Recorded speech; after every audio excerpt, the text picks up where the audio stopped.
There was a busker playing his violin just outside Washington, D.C. Metro Station. He had a cap on, it was quite unassuming, he was just wearing normal busker clothes.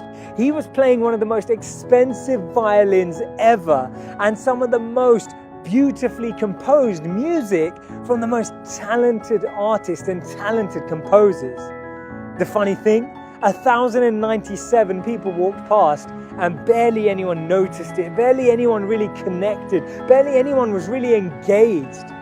In just under an hour, he'd accrued about just over $30, and that's not a bad amount for a busker, but the fascinating thing was that just a week before, he'd sold out an arena for $100 per seat. This was actually a social experiment conducted by the Washington, D.C. Post, which showed, do we miss beauty when we see it unexpectedly? Are we not able to observe beauty, observe talent? Is it that we miss the most amazing things in the world just because we don't see them on television, or they're not presented to us in a certain format or in a certain package or in a certain box?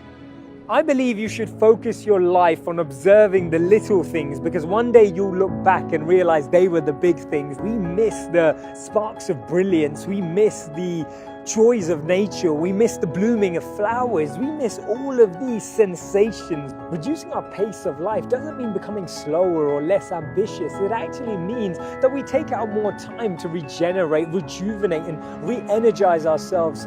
And the challenge is that we often confuse the noise of our ego with the voice of intuition. But actually, the more we tune out of the space we're in, we can tune into that intuition. We can actually find how we can be guided and navigate life, because big egos have little ears. And that means that we can't hear properly.